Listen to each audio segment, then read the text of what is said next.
Yeah. Well, guys, we're going to jump into game number 2 here pretty quickly. It's going to be Maru versus Deer. Let's get into introducing these players. Maru, he has changed his song as he has become famous a bit for this song. Yeah. And doing the dance of it. And, you know, in 2015, he's 4-3, but Maru usually ends up hitting top tier players. We saw it in the playoffs. Ended up hitting Dark. That was his demise. I mean, when you want to play against Maru, you usually send out some of your best players. You expect Maru to be on a certain map. So because he's so strong, his win ratio gets affected because they usually play their ace player on the map that they want to fight him on. Yeah. You can predict what map Maru is likely going to be on. You're probably going to send your strongest player you think has the best chance to beat Maru on him, because if you can beat Maru, that gets you in a good position. That's why, in my opinion, we see Deer on this map. Yeah. Unfortunately for Deer, Maru is like a Protoss pummeler, I guess you can say. He is very, very strong against Protoss. Already 2-0 this season. Deer just very even all across the board. This song is so appropriate for Deer, by the way. Like, he was actually on top of the world for a very brief period of time. He was. He came out of nowhere, was considered by far to be the best player in the world, and then suddenly fell off completely. And now Samsung picks him up, and he has to prove himself again. Yeah. He stepped onto the team, and he was expected to win a bunch of games. He's only gone 50-50. I guess it's okay, but Samsung needs more, and they need a win from him right now against Maru. It's a big task to handle, but I think Deer's the only one on the team that could possibly do it. Let's jump into the game. It's Maru versus Deer.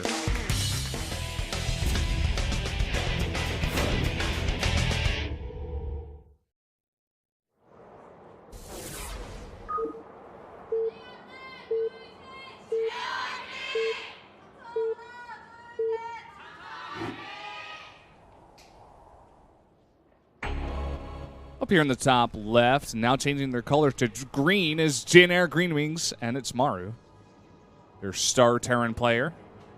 See some of these Maru fan messages. Ding, ding. Waiting.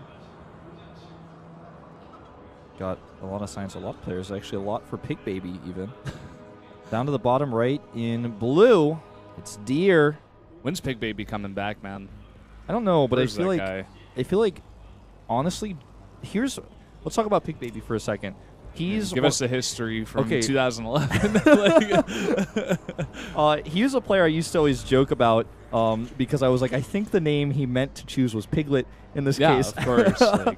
But this guy's been around since the very beginning of Kespa's transition to StarCraft 2, and was on Kespa's 8th team originally, along with TY and some others. Then moved to Jin Air with most of those Kespa's 8th players that didn't end up leaving the team, like Jadong, for example, who went to EG.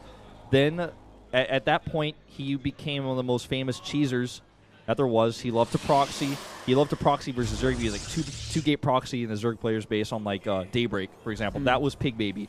Then he went to WCS America and did incredibly well over there. Now he's back. He's a great sniper player, a great cheeser when you're expecting somebody's on the map where you're like, okay, our team's going to really struggle against this player, and we need to use Pig Baby here, for example. But I feel like where Jin Air is at, they don't need a player like that right now in Pro League. They really just don't. They have solid lineups. They can play straight-up games.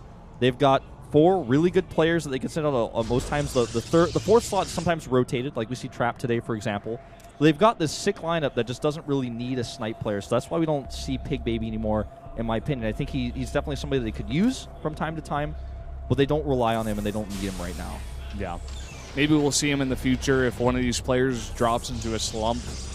Try to get him in there, get him some more practice. He has shown his face from time to time, but maybe one day he'll come back and be a solid member of this lineup.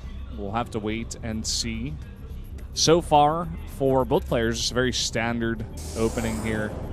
And we're going to go into our first-person view of round number 2. Yes. And it's here in the early game, as everybody loves to see these guys box their probes.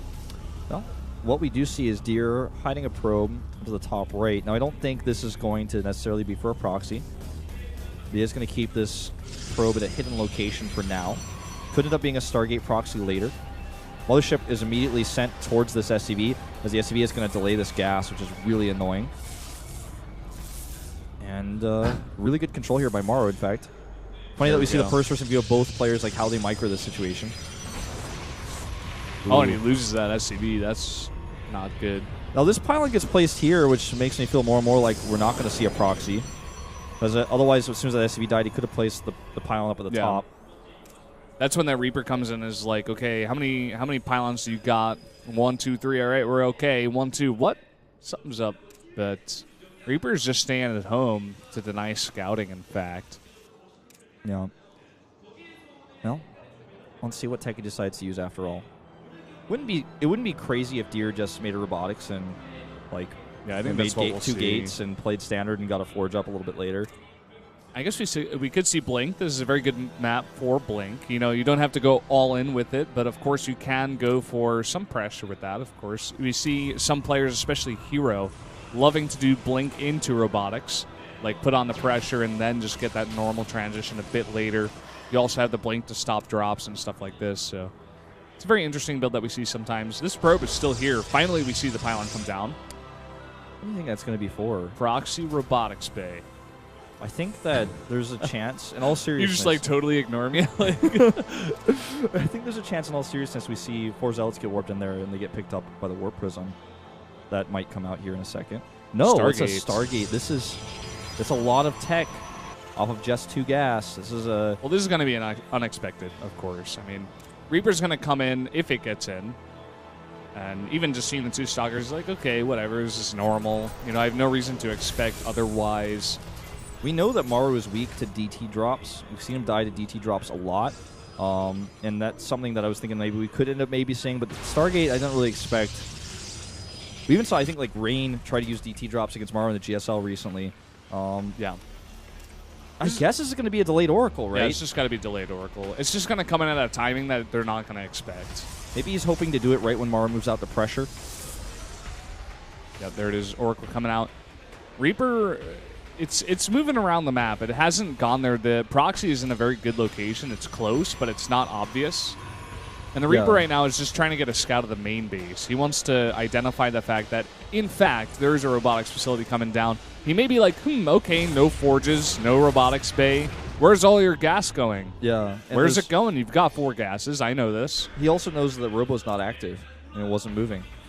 He has nothing in the main base, not even an eBay finished yet, and this is going to do a lot of damage. Delays the Stargate, or the Starport burst. 2, 3, 4, 5, oh, baby. 6 kills. 7. One of our most recent 10 questions, 10 answers, Terrans, was saying that the Oracle was a bit OP, and it does go down after getting 7 kills, but there is a second one coming in here. Turret's finished, though. Yeah, and the Marines are in position. Maybe able to... No, too many Marines. Stim's almost done, too. He's got to be careful. You actually probably gonna... Oh. Ooh, that was nice. Into the bunker, give him extra range. Yeah. That was scary. I don't know if this is worth it. 7 kills is a lot of kills, but he lost the first Oracle, and now the second one is not going to be able to do anything for a long time, and Stargate's just going to get killed here. At least the pylon, at the very least. That was pretty expensive. Just cuts into the economy of the Terran. Like, 7 SCVs is actually a lot. I mean, it still is a Terran, so mules are going to keep him afloat, and he will be fine. You know what? I take it back. I think this is definitely worth it because now Maru has to keep his units at home as well, so he can't pressure. This allows him to get his +1 armor, his blink, and his robotics bay up without really making a lot of gateway units to defend. While he's also got his probe count up pretty high now at 52. Had he like flown that second Oracle in and just lost it, it might have been on that edge where you're just like, oh, I don't think this was worth it. It was actually maybe not. You know, you might be questioning it, but the fact that this is still alive is just so annoying. Yeah, I take it back. I think this is actually well worth it. In fact, I've got to retarget it though. I like really take it back. I'm like, this is absolutely worth it. Yeah, it does finally target that. Forces a small stim there too, which is kind of annoying. Here comes that first move out from Maru. Maru really known for having quite good control. You see the timing on that? The third bases came down at exactly the same time. 10:27, man. They planned it. So like at 10:27, we make the Nexus and the CC at the same time. Ooh! Good control here by Deer. Very nicely done. Yeah, keeps it he alive. May tag these so medevacs? annoying. He doesn't have enough energy. Oh man, still alive and more stims. It's just so annoying for Maru. It's delaying the push even more. Yeah. It's already got a Colossus out, a second one soon to follow. A ton of Stalkers with Blink. I think Maru needs to be very careful with how he proceeds here. Blink has been completed here by Deer. Yeah. In fact, while he was getting all of this out here, he is going to finally lose that Oracle, but that puny Terran army here is not enough against this. In fact, a huge Blink forward. He's going to go straight for the Medivacs. I think this is a good choice. Even though he loses some Stalkers for it, it's going to force multiple stems, and he can just continue to chase. Yeah, he's going to get more and more kills here. This a lot of Medivacs, or rather, Marines and Marauders going down. This is terrible for Maru. Now the third base is done. Colossus range is done. Oh, Third no. Colossus is about to come out. Maru's going down. Deer's looking primed. He's doing really well in this game. He shut down the harass. He has nothing to worry about right now. Yeah. And he could just spend all of his chrono energy on his forge and you know, his Colossi. And his probe count's already ahead. Mothership core is just chilling. Plenty of energy. Didn't even have to use that for that fight at all. Didn't have to use either Nexus cannons or the time warp to make that happen. Yeah, the Mothership scorer's got to have like 200 energy right now. Yeah. Moving across the map here is Maru. He's got a pretty sizable force at this time, but then again, there are 3 Colossi, and there's no Vikings in this mix, so... We've seen Maru on this very map do so well with his Marauders. He loves playing on this map. Not in this position. He's like so far behind right now. This one Zealot, by the way, finds his way over here without any defense. He's getting kills. He's going to get that Mule, in fact. That has a lot of time on that guy. This Zealot is more than paid for itself. Yep. Stops this drop from doing anything. Look at how much mining time that delayed. He pulled every single SCV and Mule off of that third base for like 10 seconds. Charge is going to finish. He's going to have 1-1. Might even want to add a second Forge if he hasn't done that just yet. Yeah. Oh boy, Maru's multitasking, failing him a bit here too. He's had to use now 2 call down supplies, which is annoying because he just lost Mule time and a Mule. Like, everything is just starting to... Yeah, he's got no Mules going right now. Starting to take a toll on him, right? You know? Okay, well, he's got a huge force over here to the left and a big drop coming. This is his opportunity to do damage. Let's see how Deer responds. Scan comes down. There's 3 Colossi here and a cannon, though.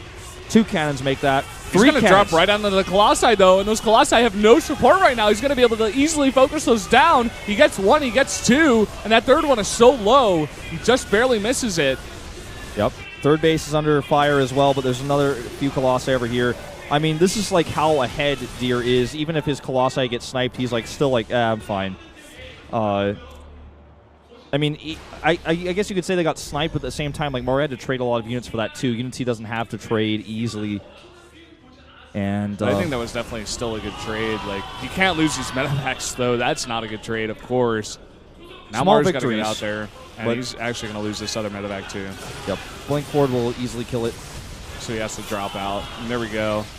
Losing all these units in the Medivacs. Small victories like killing those Colossi mean a lot if you can get away for free, but if you end up losing basically 2 whole small groups of armies for it, it's like, well, he has Storm now anyways, and he's continuing his upgrades. And Maru knows he's really behind. He's trying to be scrappy and just take these fights that he's known for doing, like sniping Colossi like this, but he's got no Vikings. And there's Storm on the map now as well. There's a ton of gateways here.